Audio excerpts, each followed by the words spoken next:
Hey, everybody. Welcome to the Cinecore podcast. Tonight, the Sixers lost. I thought they put up a valiant effort. We'll talk about that. Phillies won, though. We'll get into that. I didn't get to see both games. The location I was at, didn't get to watch both at the same time. I heard that the Phillies won, so I didn't get to talk about it. But, however, I did watch the Sixers game. Fresh takes. So we'll get into it. Welcome to the Cinecore podcast. I only have one question. What am I going to do? Go.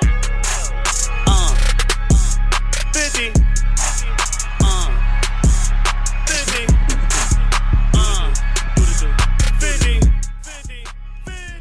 50. Yeah, we shout out to Jay all day. He's not here. I'm holding down the podcast. Dolo, your man Willie hurt. Welcome to the show. Shout out to my man TJ. I talked with him today. He recommended to a friend the podcast. So, welcome. Thank you. It's your man Willie Hurt, aka Chill Will, checking in. Sixers lose playoff game today. So we're gonna talk about it. We have some analysis. We have there's nothing really going on with the Eagles, and the Phillies actually won the game today. So we'll talk about that too. First, let's do a little housekeeping. I want to give a shout out to Ava. I wanted to give a shout out to him. Just also a few people who support us, kind of from the beginning. They've been holding me down, so wanted to say thank you to them personally, and also wanted to welcome any new listeners, and also wanted to encourage you to step back to come back because we actually got something planned. It's a podcast party, and once the NFL schedule was announced, I'll give you more information on that. So I want you to come out, and I want you to support. I want you to be there. It's kind of like a launch party for the podcast. We've been building it underground so far. There's other things we got going on too. We got a project going on with Habitat for Humanity going on. So that's exciting. We're setting up the webpage now. There's going to be things for sale that you can buy. You'll support us. You'll support Habitat for Humanity. It's a project we're going to be doing art and furniture. And so that's on the block next to bring to you. And so let's get into it. I'm not going to hold you up too much longer. We got a few things going. So I just wanted to mention those before we get started today. The Sixers lost, of course. That's why you're here. You want to hear about, the Sixers losing this game. Now, my first reactions, I'm trying to take emotionality out of it, as I'm going to pull up the statistics from this game, watching it, and then once I think watching the game and then looking at the stats kind of brings things into perspective. So my raw reaction without looking at the stats, I'm not even going to look at the stats. I thought the Sixers held their own through a great portion of the game. Things didn't really unravel until we got about to the 2-minute and 30-second mark. And I thought to myself, and I was talking to a friend of mine, and we were watching the game, and I said, maybe this is a Paul George possession. Maybe this is a possession where Paul George kind of gets us a bucket. Don't quote me on what the score was at the 2-minute and 30-second mark of the game. You're going to look back on it. I'm going to look back on it. But check what the score is at that point in the game. And as I'm talking, I'm thinking this is a turning point in the game.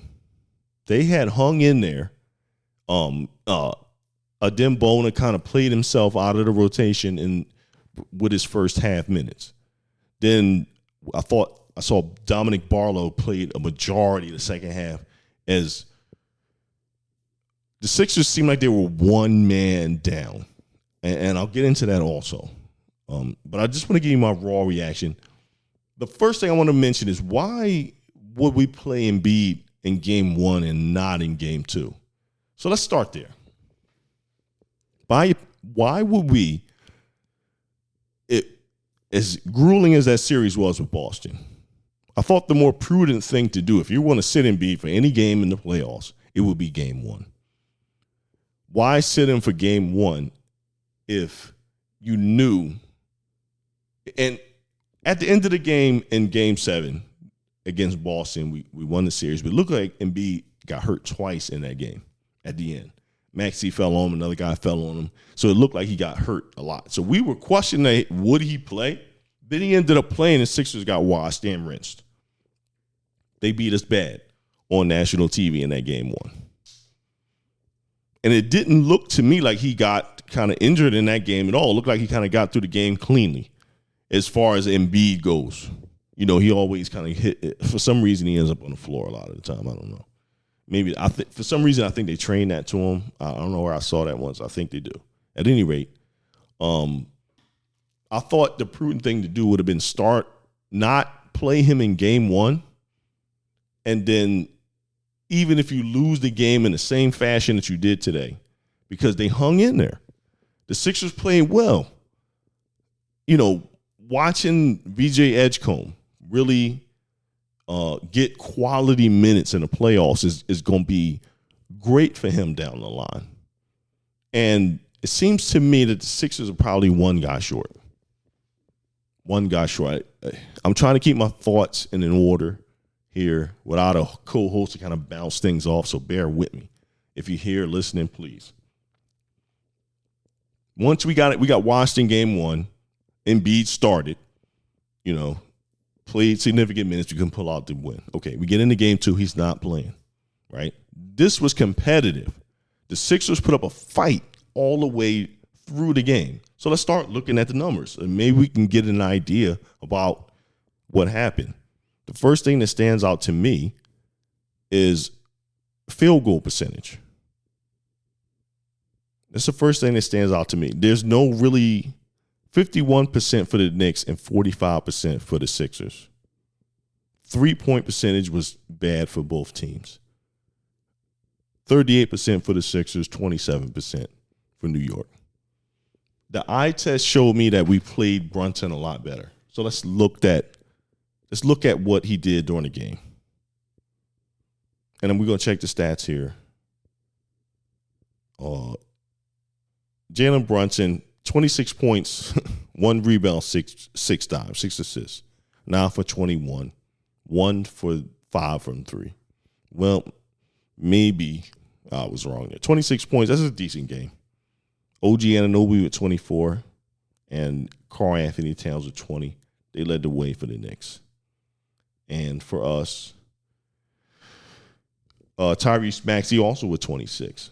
Paul George with 19. VJ Edgecombe with 17. Kelly Oubre with 19. Well, these numbers are very, very similar.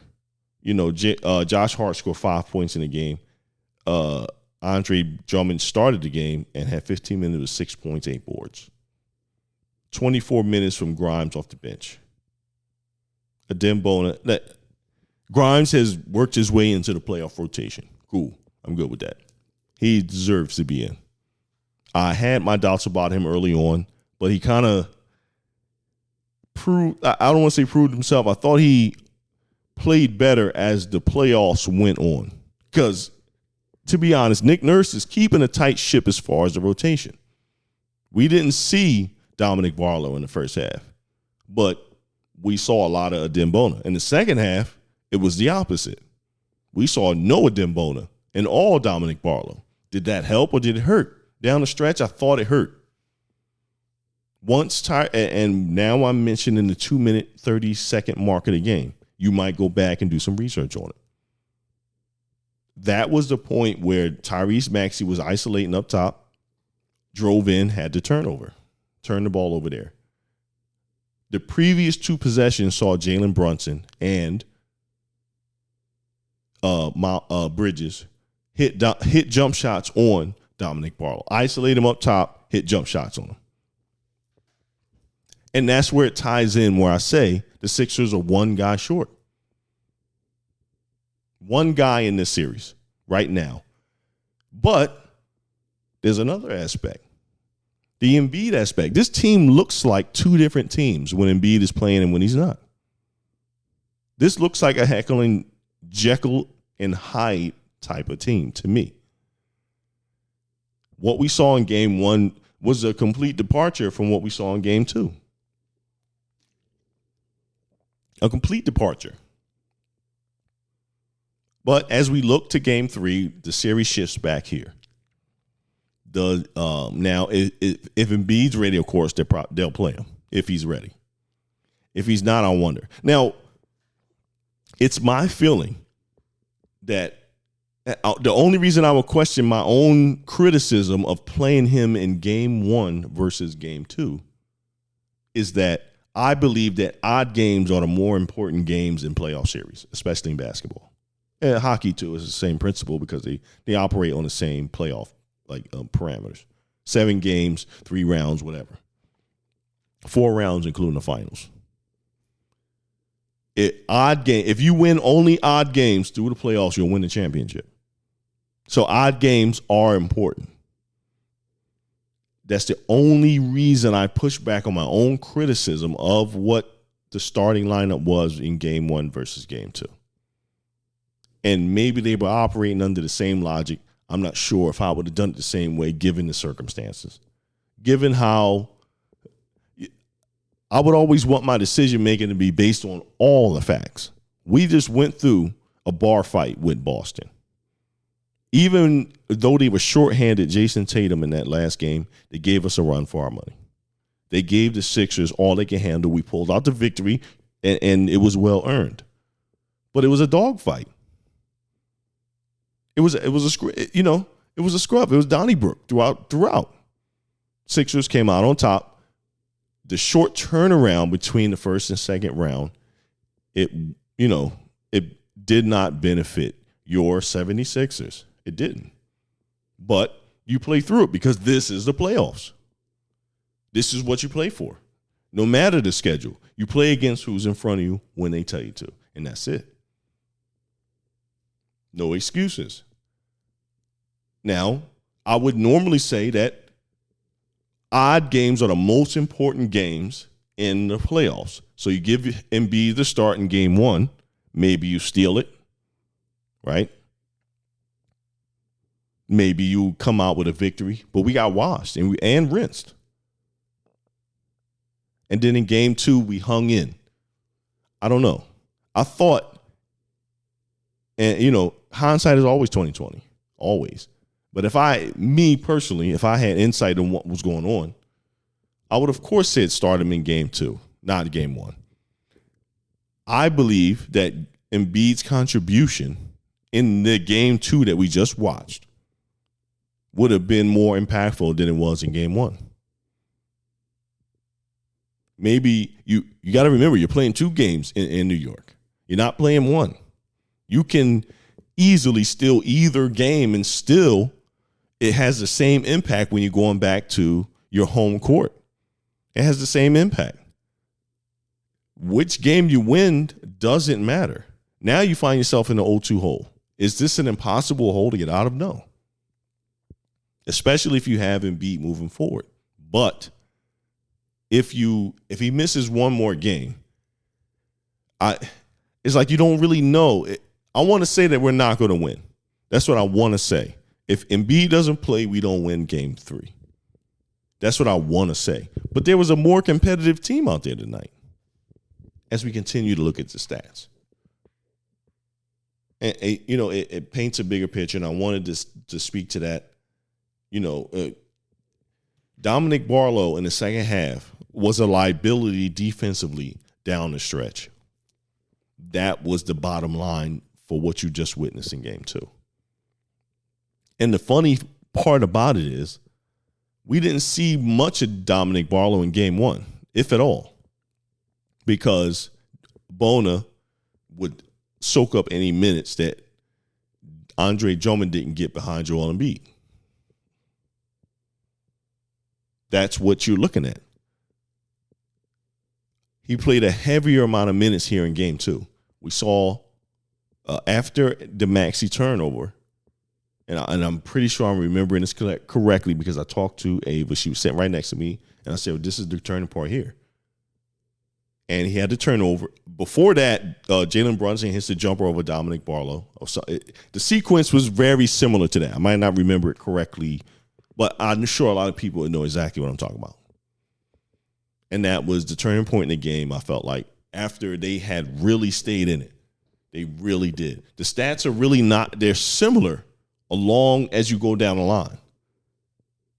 They didn't run away with the game.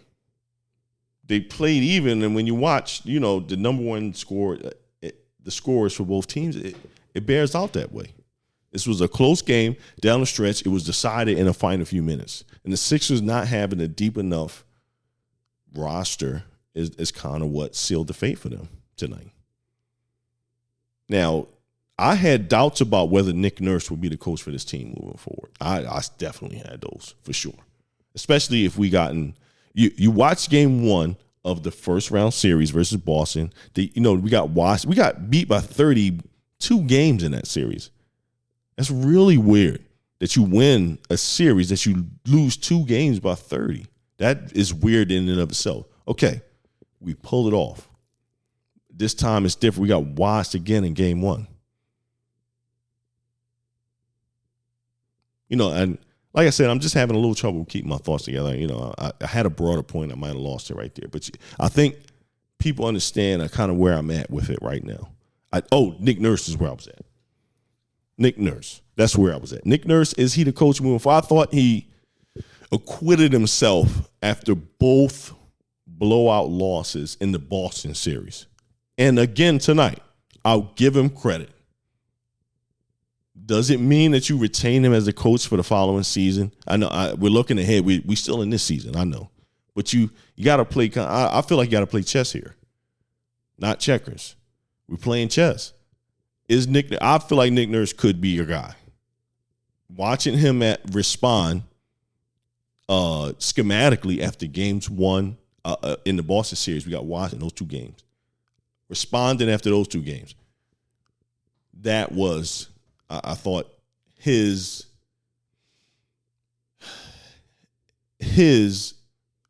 best work as far as being the coach here today.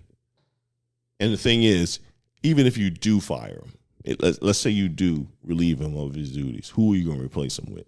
With the candidate selection that's out here right now. I believe it kind of thin. And I appreciate y'all sticking with me. It's 20 minutes of me kind of airing out what my raw reaction is to what we just witnessed.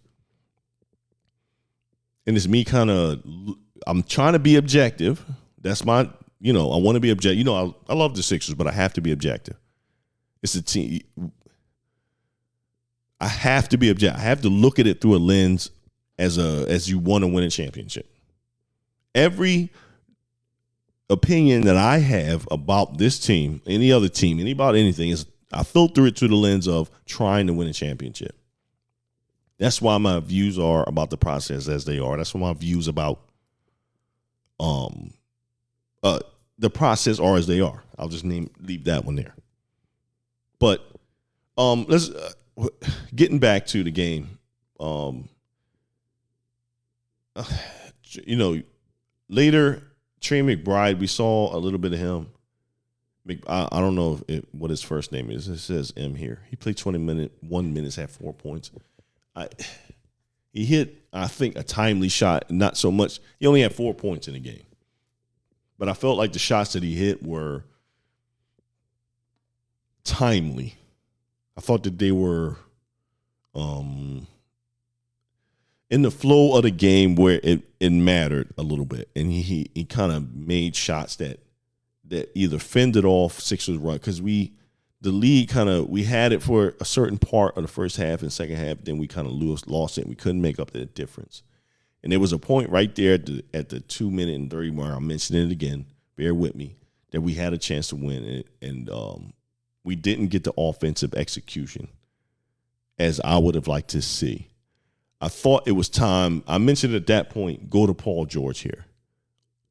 I felt like he was so effective early. So he was hitting shots, he was doing things early, but down the stretch, I thought, especially right there at that crux point, maybe I'll name the podcast tonight, that the 2 minute and 30 second mark, because I want to keep referencing in this game because it was so impactful. It was just the crux of the game, the guts of the game was right there, and it was lost, I thought, right there. I would have gone, my opinion don't amount to a hill of beans. I would have gone to Paul George in that possession there. They isolated for Maxey up top, and then it was a turn. He lost the ball. It was a turnover. I thought he played great. Don't get me wrong. I thought Maxey played a hell of a game. And I applaud his effort throughout the playoffs. But in that possession, it was a turnover. After watching Nick Nurse adjust from the first half to the second half to Dominic Barlow. And shout out to Jalen Brunson. I'll give the Knicks their flowers. Jalen Brunson played well down the stretch where I thought, throughout the course of the game, they kind of held him in check, but the stats don't really say that. He was the leading scorer for them. I thought they did a better job defending him here in game 2, but, the stats don't bear out what my eye test is saying, really. And, he in game 1, he was much, much more of a scoring threat, but he hit timely shots. Again, he hit shots when it mattered most, really. The one there at over Dominic Barlow, that was kind of the game sealer there. The Sixers couldn't respond. We had to turn over, and that was kind of it. We never caught up. We couldn't. We didn't have enough time. We were fighting against the clock here at that point because we kept it close. But on to game 3. What are we looking for in game 3? We're looking for, of course, if Embiid is starting. That's the biggest thing. But this becomes a different team. Embiid has to make the team we saw tonight better. When Embiid comes back from injury, I think far too often we defer, because he's so talented, because he's good as he is, we defer to him in our offensive scheme. And I think that's to our detriment. And I think we saw tonight that the Sixers play a different version of basketball without Embiid. One that is more, I think it's more up-tempo. I think it's, now it might not be as defensively sound as far as rim protection, but Embiid's kind of lost a step as far as rim protection. He had a big block versus Boston. I think that happens less frequently now because he has such lower body injuries with his knees and whatever. So I think he's less impactful at the rim, but he does get big blocks. He does affect that. He has to be able to, on offense, kind of be more of what Nikola Jokic is out in Denver. He has to make this team better that we saw tonight because the team in game 1 deferred to him, I thought, more than they should have, and they got washed. This team we saw tonight versus New York stands a better chance if Embiid can make this group better instead of them deferring to Embiid early in possessions, because I think that's how he's most effective, really. And that's true. Get him into the post early and let him go to work. He's effective that way because he's carved out a career for it, and it's good. And you have to execute in the playoffs in a half court. In the playoffs, it's half court basketball. You have to execute in the half court. He's good at it, and he's had good games here in this playoffs. But when he's not there, it's a completely different team. We play up tempo, and I thought of a faster version of what we could be. Now, Adem Bona fouls too much, so you can't have him out there. Dominic Barlow is better as far as fouling, but not as much as far as defensive skill. So it's like a trade-off. And Nick Nurse is kind of walking that line. The Sixers have to get someone to replace Dominic Barlow, and he has to be a big who can relieve minutes from Dominic Barlow and Adem Bona probably, and be an effective defender right there in that position. That's what the Sixers need. They're going to have a offseason with their scout get a player that can supplant those two guys. Their minutes in this playoff game, they didn't help your team. Everybody, and I'll give props to Quentin Grimes. I was hard on him. I gave him a difficult way to go because I thought he could be more effective, and he was. Now, I'll look at his final line. It was Quentin Grimes, 24 minutes, 7 points. It didn't look great it looked better, I guess, than it was on the eye test there too. Because the rotation is so short. Nick Nurse is going to 8 guys, and the 8th guy played a short amount of minutes. Dominic Barlow played 16. After Dominic Barlow, that was it. He's number 8. Nobody else saw the floor. One more guy in this rotation, I think, makes you a far better team. You'll be able to compete with New York and get to the next round, but I think that's where the Sixers have to improve. That's kind of my thoughts on I'm not gonna hold you too long. I know you're probably tired of listening to me because it's weird for me not kind of having anybody to bounce off of, not having anybody here at this point in time. So I just want to give y'all what my reaction to what we saw last night. And I felt like it was a more competitive team, yet we kind of dropped it at the end there. But, I watched the same thing. I ain't telling you nothing you don't already know. Thanks for tuning in. We do got things coming up. The party is coming up. We having a podcast party. So we're going, I want you there. Once the schedule is announced, I'll let you know what day it is. I want you to come out. I want you to support. We're going to have giveaways. We're going to have raffles. We're going to have a ton of fun. We want you in the building. TikTok, we expanded onto more platforms as we grow, as the listenership builds. And I just want to say I appreciate you all for turning in. And I wanted to say, we'll watch out for the next game. I'll be tuning in. I'll be coming, do another podcast after the next game.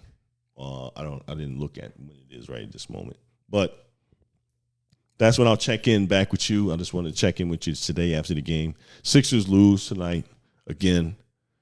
102-108 to New York in game 2. It was a rough loss because we kind of let it slip at the end there. And, I thought that was a really good game by our team in an overall sense. I thought the whole team played a far better game than they did in game 1. I thought they adjusted, but they just couldn't get it done. I think they got short, and that's where they lose this series. But I was wrong about the Boston series, so here we go as we march on. Hey, listen, enjoy the rest of your day. Check back in with the podcast. The guys will be back. We'll be doing more things, but I appreciate y'all for checking in. I only got one question. Oh, shit.